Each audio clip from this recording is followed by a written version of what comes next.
ओम शांति। आज 20 अक्टूबर 2025। भाई बहनों, आज दीपावली है। आप सभी भाई बहनों को दीपावली के पावन पर्व की अनंत अनंत शुभकामनाएं, बधाई। आज प्रकाश का पर्व है। चारों तरफ लोग अपने अपने घरों को सजाते हैं, नए कपड़े पहनते हैं, मिठाई खिलाते हैं। वास्तव में ये जो यादगार है ना भाई बहनों, ये सतयुग में जो राज गद्दी पर बैठेंगे देव आत्माएं, प्रथम महाराजन, प्रथम महाराज, महारानी। और बाबा ने कई बार कहा है कि जो राज्याभिषेक होगा, अर्थात जो राजगद्दी पर बैठेंगे, उस समय पूरे एक प्रकार से उत्सव का माहौल, वैसे तो सतयुग ही पूरा उत्सव का माहौल रहेगा, लेकिन उस समय का यादगार दीपावली अर्थात आत्मा की ज्योति पूरा जगी हुई हो, संपूर्ण हो। आत्मा अपने संपूर्ण जिस एक प्रकार से फुल चार्ज, उसकी निशानी है ये यादगार दीपावली का। और भारत में सबसे बड़ा पर्व दीपावली, बहुत दिनों से लोगों को इंतजार रहता है। लोग अपने घरों की सफाई करते हैं, नए नए कपड़े पहनते हैं, नए नए मिठाई बनाते हैं। लेकिन बाबा के घर में भी दीपावली के दिन सेंटरों को भी सजाते हैं, लाइटिंग करते हैं, भोग लगाते हैं, एक दूसरे को बधाई देते हैं। तो ये वास्तव में दीपावली का बहुत सुंदर यादगार शुरू से मैं तो देखा हूँ। जब बड़ी दादी थी तो दादी के समय भी पूरे हमारे जो पांडव भवन, ज्ञान सरोवर, शांतिवन अच्छी तरह से लाइटिंग करते हैं। यहाँ भी ज्ञान सरोवर में, पांडव भवन में पहले से ही तैयारी शुरू कर दिया जाता है। इस बार भी तैयारी शुरू कर दिया गया था, लेकिन एक प्रकार से संयोगवश कहेंगे कि आदरणीय ब्रिजमोहन भाई जी पर पार्थिव देह का त्याग किया, और उसके कारण से फिर सब ने ऐसा फैसला किया कि उनकी याद में, या चूंकि यज्ञ के बड़े भाइयों में से एक थे, तो अच्छा नहीं लगेगा कि ऐसे हम दुनिया में भी देखते भी हैं, और माउंट आबू में, आबू रोड में सबको पता है। इसके कारण से यहाँ मधुबन में खास दीपावली को उस तरह से नहीं मनाने का फैसला किया जैसे प्रतिवर्ष मनाते हैं। लेकिन कई जो लाइट लग चुके थे वो तो लगे हुए हैं, लेकिन उनकी आत्मा की शांति के लिए या सच्ची श्रद्धांजलि देने के हिसाब से इस बार दीपावली को बहुत शांतिपूर्वक, प्रेम पूर्वक, स्नेह पूर्वक मनाने का फैसला किया है। लेकिन बाबा को भोग जरूर लगाया जा रहा है। बाबा की याद में एक दूसरे को शुभ भावनाएं, शुभकामनाएं, बधाई भी दे रहे हैं। इसलिए आप सभी को भी दीपावली की पावन पर्व की अनंत अनंत बधाई, शुभकामनाएं। सभी स्वस्थ रहे, खुश रहे, जीवन की यात्रा में आगे बढ़ते रहें।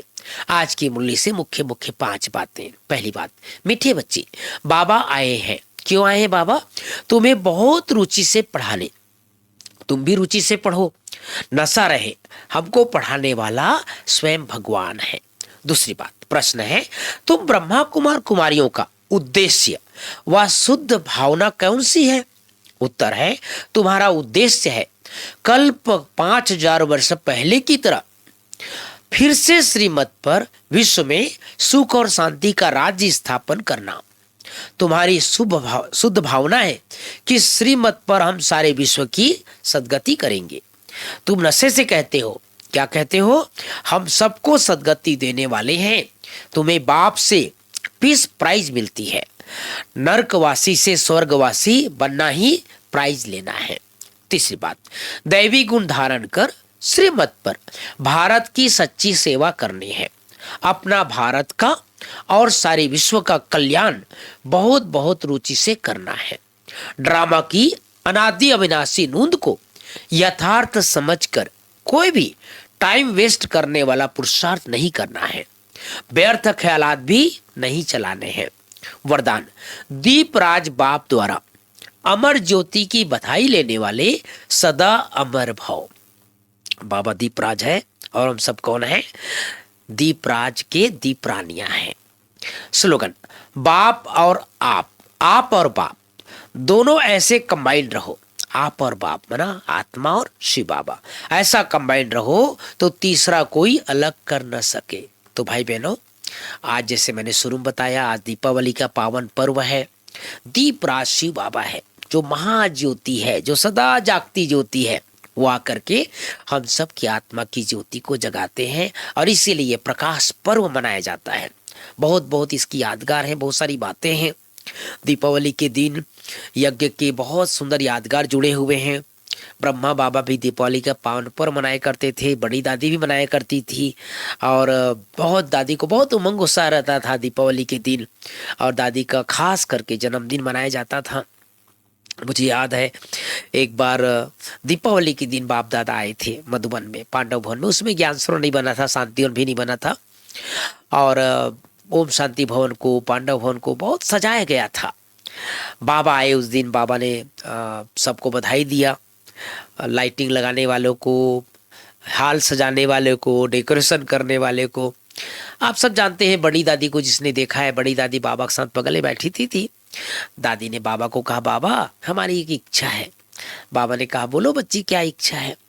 तो बाबा ने कहा, दादी ने कहा, बाबा आप एक बार सत्युग में जरूर आ जाना, क्योंकि बाबा बहुत बधाई दे रहे थे और दीपावली में लाइटिंग बहुत थी, तो सत्युग जैसे सजाया गया था, बिल्कुल स्वर्ग जैसे बनाया गया था। तो बाबा ने कहा, बच्ची जरूर आऊँगा। तो दादी ने, सबने ताली बजा दिया, और हम भी सामने बैठे थे, हम तो बहुत नए नए थे। तो हमने कहा कि बाबा तो कहते मैं नहीं आऊँगा सत्युग में, लेकिन आज दादी को कह रहे हैं कि बाबा कह रहे मैं आऊँगा। लेकिन बाबा तो चतुर सुजान है ना भाई बहनों। बाबा ने कहा, बच्चे एक शर्त पर आऊँगा। तो दादी ने पूछा, क्या शर्त है। तो बाबा ने कहा, बच्ची जैसे यहाँ निमंत्रण दे रहे हो, ऐसे सत्युग में जाकर निमंत्रण देना। तो सब हंसने लग गए, सब समझ गए कि सत्युग में जाने के बाद तो सब भूल जाते हैं, वहां जाकर के बाबा को कोई निमंत्रण तो देंगे नहीं। तो बाबा से हम सब सीखते हैं भाई बहनों, बाबा कैसे तुरंत किसी को बात को काटते नहीं थे।